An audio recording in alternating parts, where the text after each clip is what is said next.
Daniel had mastered the art of being invisible. At 32 years old, he'd perfected a life where nobody asked questions and he never had to give answers. Every morning started the same way. Alarm at 7 p.m., cold shower, instant coffee, then off to his security guard shift at the downtown apartment building. Night shift suited him just fine. Fewer people to deal with, fewer conversations to navigate, fewer chances of someone getting too close. His apartment was clean but empty in a way that went beyond tidiness. No photos on the walls, no personal touches, nothing that told a story about who he was or where he'd come from.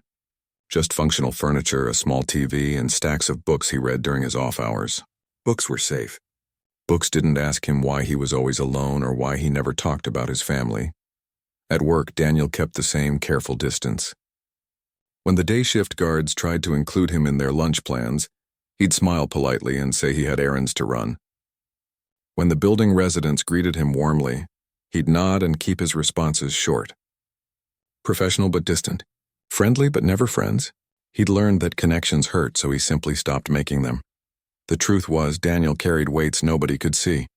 His childhood had been a battlefield of chaos and disappointment. His mother had loved bottles more than she'd loved him, and his father had walked out when Daniel was 7, leaving behind nothing but broken promises and unpaid rent. Foster homes came next, each one a temporary stop where he learned not to unpack his bags or his heart. Then came Rebecca. She'd entered his life when he was 28, and for a brief, shining moment he thought maybe he'd finally found someone who could love him despite everything. But Rebecca had her own demons, her own sharp edges, and when things got hard, her words became weapons. She told him he was broken, unlovable, too damaged to ever truly connect with anyone. When she left, those words stayed behind, settling into his bones like permanent residents. 3 years had passed since then, and Daniel had built his life around one simple principle. If you don't let anyone in, they can't hurt you. It made sense. It felt safe. But it also felt like living underwater, where everything was muffled and distant and nothing quite touched him anymore. His only real connection was Mrs. Chen from apartment 4B. She was 73, originally from Taiwan, and she had this annoying habit of caring about him despite his best efforts to discourage it. She'd leave containers of homemade dumplings by his door, knock to make sure he was eating properly, and tell him stories about her late husband, whether he wanted to hear them or not. Daniel pretended to be bothered by her attention, but truthfully, those dumplings were sometimes the only real food he ate all week, and her stories, though he'd never admit it, were the closest thing he had to family. Still, he kept her at arm's length too. Old habits were hard to break, and the habit of not needing anyone was the strongest one he had. His nights followed a predictable pattern. He'd walk the building's 12 floors twice per shift, check the security cameras, sign in late-night deliveries, and help the occasional locked-out resident. Between rounds, he'd sit at the lobby desk reading or watching old movies on his phone. The silence suited him. The predictability comforted him. But predictability has a way of hiding things. It lets you avoid looking too closely at your own life, at the ways you've become smaller and quieter and more afraid. Daniel had convinced himself he was fine, that his carefully controlled existence was exactly what he wanted. He told himself that the emptiness in his chest was just the price of safety, that the loneliness was better than the alternative. What he didn't know, what he couldn't have known, was that his entire carefully constructed world was about to shift. That sometimes life doesn't ask permission before it changes everything. That sometimes a single moment, a brief touch can crack open all the walls you've spent years building. The scars Daniel carried weren't the kind you could see.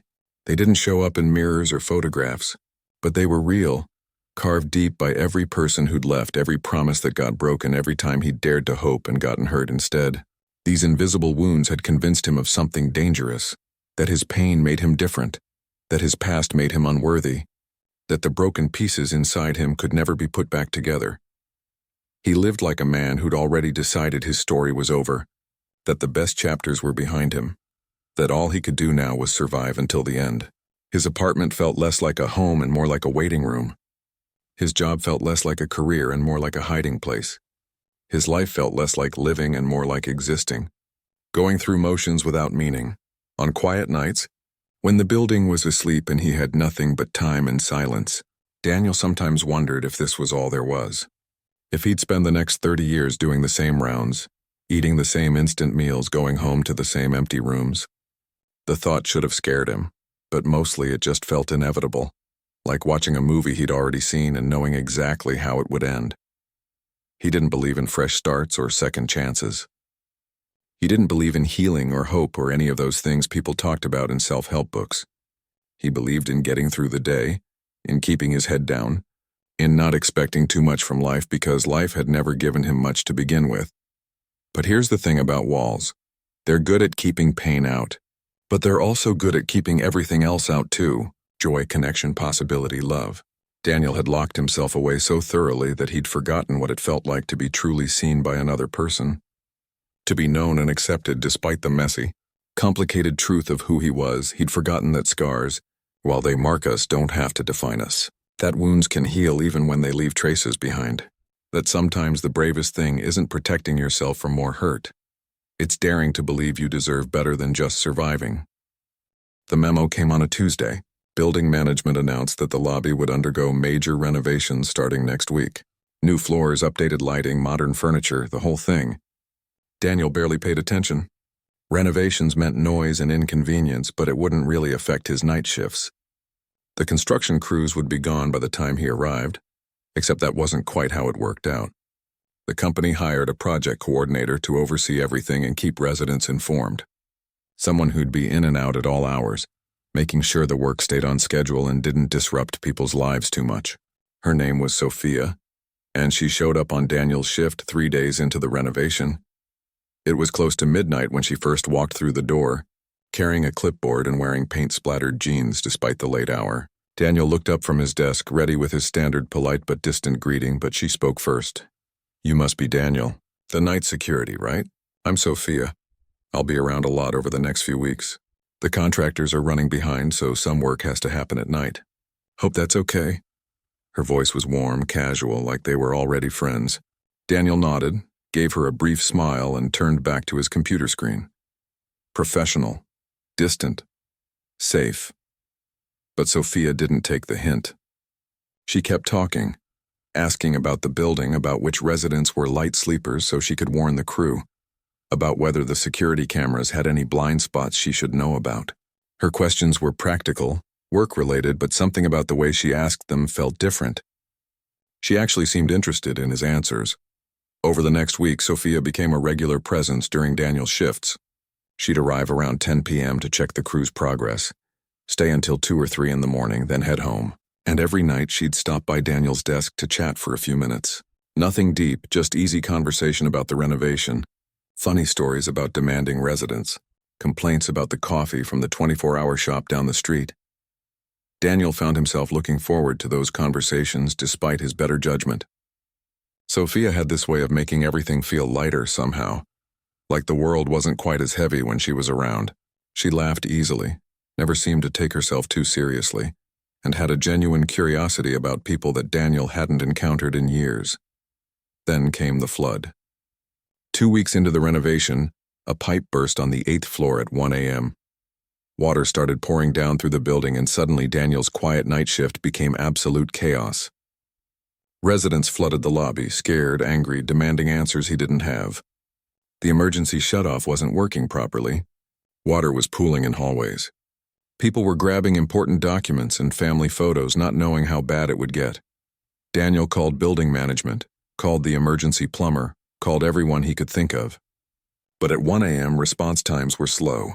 He was basically alone, trying to calm down 50 panicked residents while water continued spreading through the building. Then Sophia ran through the door. Someone had called her about the emergency, and she'd come straight from home. Her hair was pulled back in a messy ponytail, and she was wearing sweatpants and an old college t-shirt. But she moved like a general taking command of a battlefield. "Okay, what do we need?" she asked Daniel, and just like that, they were a team. They spent the next 6 hours managing the crisis together. Sophia called contractors with emergency equipment, coordinated with the plumber, helped residents gather belongings, and arranged hotel rooms for people who couldn't stay in their apartments. Daniel handled the security side, made sure everyone was accounted for, documented everything, and kept the lobby organized despite the chaos. They worked in perfect rhythm, anticipating each other's needs without having to speak. When Daniel got overwhelmed by an angry resident, Sophia smoothly stepped in. When she couldn't remember which apartments were on which floors, Daniel pulled up the information instantly. They were exhausted, stressed, and soaked from all the water, but somehow they made it work. By 4 a.m., the pipe was fixed, residents were settled, and the cleanup crew had arrived. Daniel and Sophia collapsed on the lobby steps, surrounded by wet towels and scattered belongings and the wreckage of what had been a normal night. Neither of them spoke for a long moment. They just sat there, too tired to move. "That was absolutely insane," Sophia finally said, laughing a little. "I've coordinated a lot of renovations, but I've never dealt with a flood before." "You were amazing, though. So calm under pressure." Daniel shrugged, uncomfortable with the compliment. "Just doing my job. No, seriously. Most people would have panicked." "You kept everyone safe and organized. That matters." She turned to look at him, and her expression was soft, genuine. Then she reached out and briefly touched his hand where it rested on the step between them. Just a light touch, her fingers on his, barely there for more than a second. She was emphasizing her point, making sure he understood that she meant what she was saying. But that touch, brief and innocent as it was, felt like lightning. Daniel's entire body went still. For 3 years, he'd avoided physical contact beyond handshakes. He'd built his life around distance, around not letting anyone close enough to matter. And suddenly, this woman he barely knew had reached across that carefully maintained space and touched him like it was the most natural thing in the world. Something cracked inside him. Not breaking exactly, but opening. Like a door he'd locked years ago suddenly remembered it had hinges. Sophia pulled her hand back, completely unaware of the earthquake she'd just caused. She kept talking about the flood, about how tired she was, about needing to write a report for building management. Normal conversation, but Daniel couldn't focus on her words. He could still feel the warmth of her fingers on his hand, could still feel that moment of connection that had pierced straight through his armor. For the first time in years, Daniel felt seen. Not judged, not scrutinized, just genuinely seen by another human being who thought he mattered. And it terrified him more than he wanted to admit. The next few weeks changed everything and nothing at the same time. The renovation continued. Sophia kept showing up during Daniel's shifts, and they fell into an easy pattern of working alongside each other. But something was different now. Daniel couldn't quite go back to his careful distance, and Sophia seemed genuinely interested in becoming friends. She started bringing him decent coffee instead of the terrible vending machine stuff. She'd arrive with 2 cups from the good place on 5th Street, hand him one without asking, and settle in to tell him about her day. Daniel protested at first, said she didn't have to do that, but Sophia just waved him off. "It's on my way," she'd say. "Besides, nobody should have to drink that lobby coffee. I'm pretty sure it's a violation of human rights." Their conversations grew longer, deeper. Sophia talked about her life with a casual openness that both attracted and scared Daniel. She'd recently gone through a divorce, she told him. Nothing dramatic or ugly, just 2 people who'd grown apart and were honest enough to admit it. She talked about her ex-husband with neither bitterness nor longing, just a kind of sad acceptance that some things don't work out no matter how much you want them to. "We were 23 when we got married," she explained one night, wrapping her hands around her coffee cup. "We thought love was enough, you know. But we wanted completely different lives. He needed stability, routine, a plan for everything. I needed adventure, flexibility, room to change my mind. Neither of us was wrong. We were just wrong for each other." Daniel listened, fascinated by her ability to talk about pain without being consumed by it. His own failed relationship felt like a permanent stain, but Sophia treated hers like a chapter that had simply ended. She talked about other things too. Her dream of opening a community center where people could take free classes, learn skills, build connections. Her complicated relationship with her parents, who'd immigrated from Colombia and had very specific ideas about success that didn't match her own. Her fear that she was running out of time to figure out what she really wanted from life. "I'm 35, she said, "and sometimes I feel like I'm still waiting for my real life to start. Like everything so far has just been practice." Daniel understood that feeling more than he could say. But saying so would mean opening up, sharing his own story, letting her see the messy truth behind his careful walls. So he just nodded, made sympathetic sounds, and kept his own pain locked away where it belonged. But Sophia had this gentle persistence about her. She never pushed, never demanded more than he was willing to give. But she kept creating spaces for him to exist without pretense. She'd ask simple questions. What book was he reading? Did he have any hobbies? What did he like to do on his days off? Questions that most people would find easy, but that felt impossibly complicated to Daniel. Still, he found himself answering. Small truths at first, nothing too revealing. He told her he liked reading history books, that he enjoyed walking around the city at dawn when his shift ended, that he'd always wanted to learn guitar but never had. Tiny pieces of himself, carefully selected and safely distant from anything that really hurt. Sophia shared her own small truths in return. She admitted she was terrible at cooking despite her mother's best efforts to teach her. She confessed she sometimes felt lonely in her new apartment. That divorce meant rebuilding a life from scratch, and it was harder than she'd expected. She told him about her father's recent health scare, how she'd realized she'd been taking her parents for granted. Their friendship grew in those quiet hours between midnight and dawn, when the rest of the world was asleep and it felt like they were the only two people awake. The renovation became almost secondary to their conversations. They'd work together when needed, but mostly they just talked, sharing pieces of themselves in the soft light of the lobby. Then Mrs. Chen got sick. Daniel found her collapsed in her apartment one evening before his shift. She'd fallen, hurt her hip, and hadn't been able to reach her phone. Daniel called the ambulance, rode with her to the hospital, and spent his entire night off in the emergency room waiting area, terrified that the one person who'd insisted on caring about him might actually die. He called his supervisor, said he couldn't make his shift, but sitting alone in that sterile hospital at 2 a.m., watching strangers deal with their own emergencies, Daniel felt the old panic rising. The feeling of being completely alone, of having nobody to call, of being fundamentally unconnected to the world. Before he could think better of it, he pulled out his phone and called Sophia. He had her number from work, had never used it for anything personal, but suddenly he was dialing it, listening to it ring, hoping desperately that she'd answer. She picked up on the third ring, her voice sleepy and concerned. "Daniel, what's wrong?" He told her about Mrs. Chen, about the hospital, and his voice cracked in ways he hadn't let it crack in years. He wasn't asking for anything specific, wasn't even sure why he'd called, but he needed someone to know. Someone to care. "I'll be there in 20 minutes, Sophia said, and hung up before he could protest. She showed up in sweatpants and a jacket thrown over her pajamas, her hair uncombed, her face free of makeup. She brought coffee and a box of donuts from the only place open at that hour, and she sat down next to Daniel like it was the most natural thing in the world. They didn't talk much. They just sat together in the uncomfortable plastic chairs, drinking bad coffee and eating stale donuts, waiting for news about Mrs. Chen.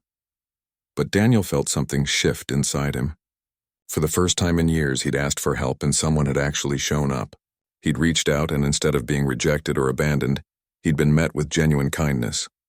Around 5 a.m., the doctor came out and said Mrs. Chen would be fine. Broken hip, but nothing life-threatening. She'd need surgery and physical therapy, but she'd recover. Daniel felt the tension drain from his body, felt tears prick his eyes, though he'd refused to let them fall all night. Sophia rested her head on his shoulder, exhausted from the long night. "She's going to be okay," she murmured. "You did good, Daniel. You probably saved her life."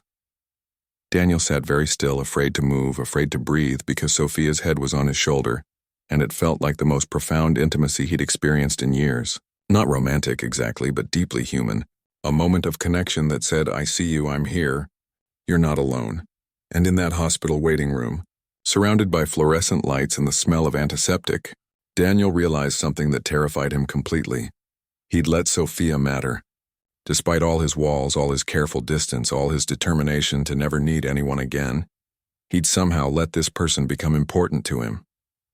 And now he had no idea what to do about it. The weeks after Mrs. Chen's accident should have brought Daniel and Sophia closer together. And in some ways they did. Sophia helped arrange for Mrs. Chen's recovery care, visited her in the hospital, even organized a meal rotation among building residents. Daniel found himself included in these efforts, pulled into a circle of community care he'd spent years avoiding. But something else was happening too. The more Daniel felt himself opening up, the more terrified he became. Years of protection were dissolving, and beneath them was all the pain he'd been running from. The memories he'd buried started surfacing. His mother's forgotten birthdays and broken promises. His father's disappearing act. Rebecca's cruel words echoing in his head. "You're too broken for anyone to really love." You know that, right? Daniel started pulling back. Not dramatically. He was too practiced at distance to make it obvious. He'd still chat with Sophia when she came by, but he kept conversations shorter, more surface level. He started taking his breaks at different times so they wouldn't overlap.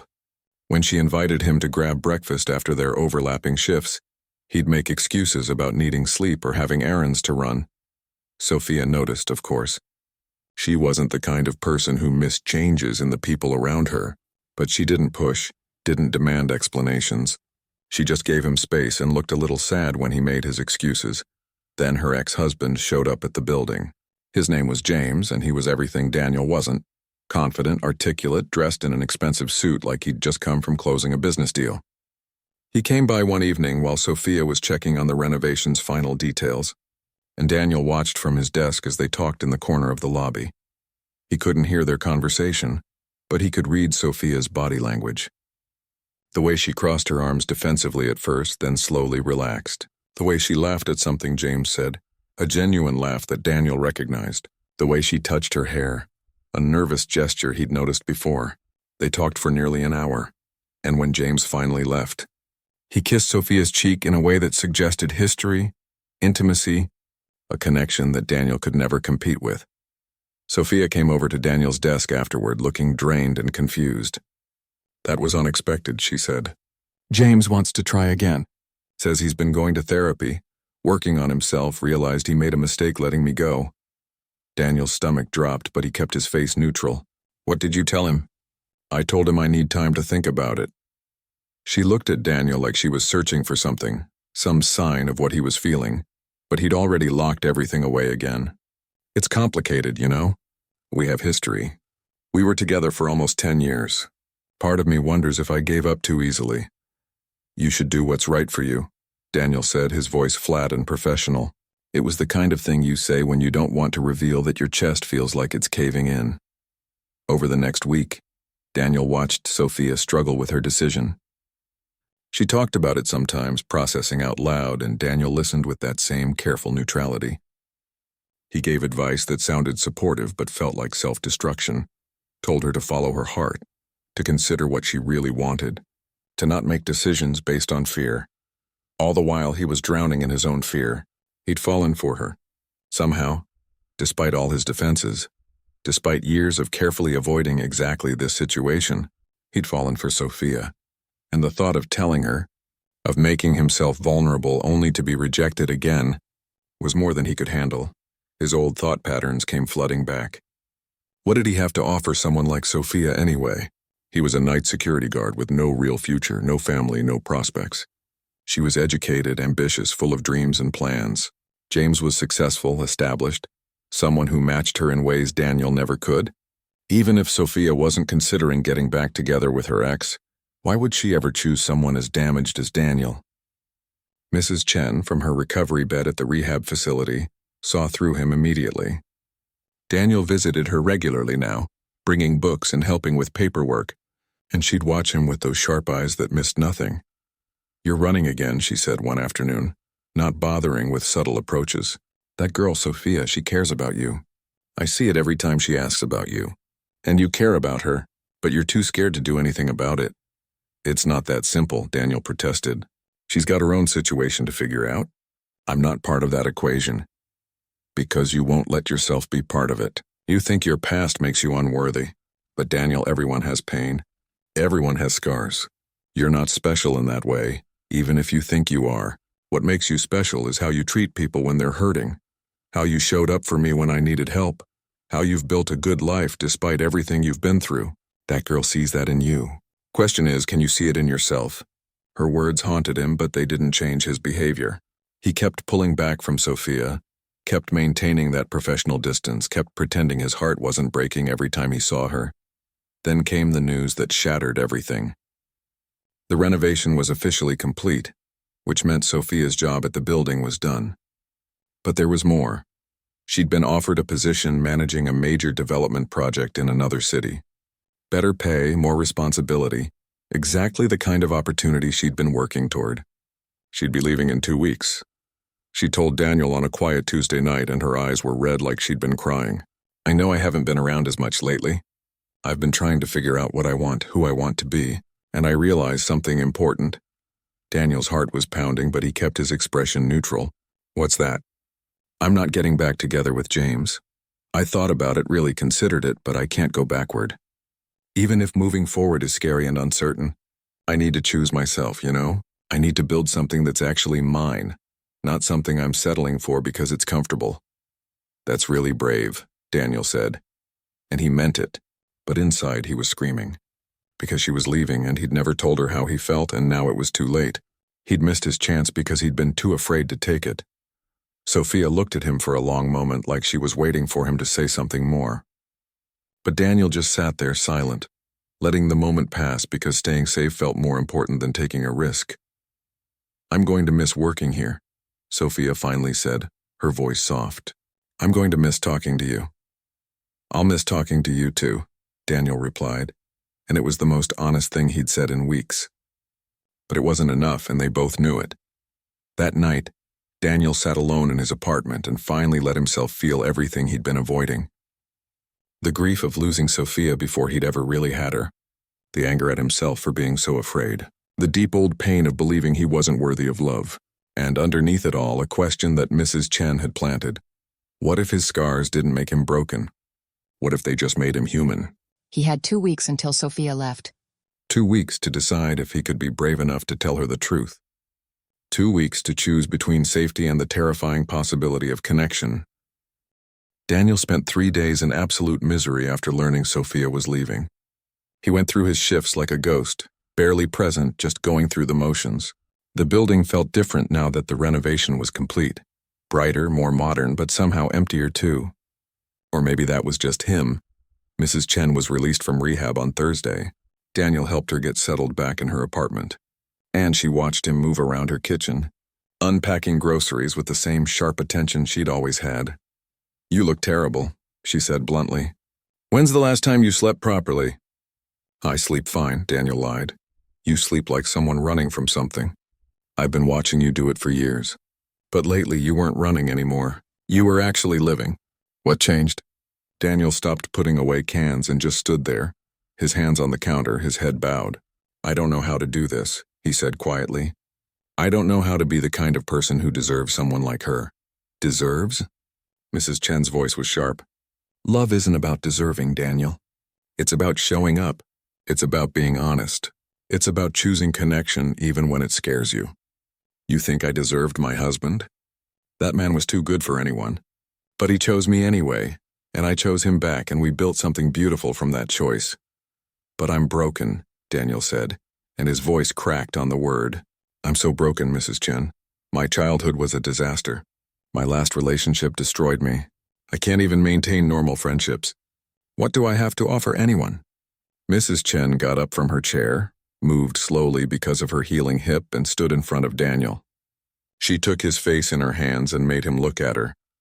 You listen to me. You are not broken. You are hurt. There's a difference. Broken things can't function. But you function beautifully. You show up for your job every night. You helped me when I fell. You care about people even though you pretend not to. That's not broken, Daniel.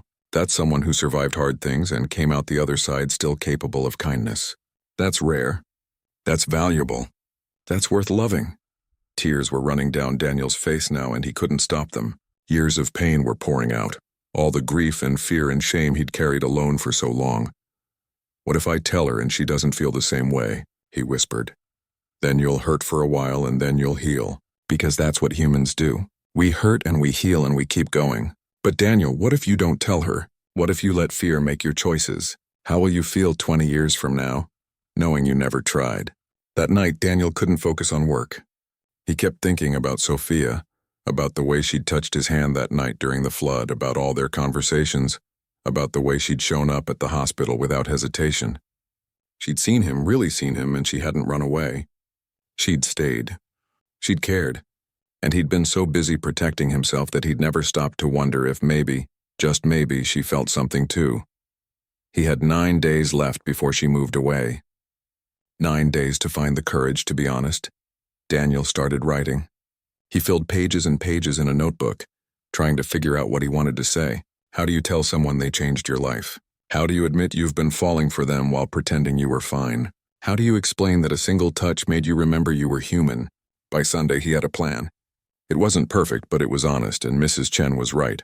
Honesty mattered more than perfection. He texted Sophia. Can you meet me on the building roof tomorrow morning after my shift? I need to talk to you about something. She replied almost immediately. Of course. 7 a.m.? Perfect. Daniel barely slept that day. He kept rehearsing what he'd say, kept changing his mind, kept fighting the urge to cancel the whole thing. But when his shift ended at 6:45 a.m., he climbed the stairs to the roof and he waited. Sophia arrived right at 7, carrying 2 cups of coffee like she always did. The sun was just starting to rise, painting the city in shades of gold and pink.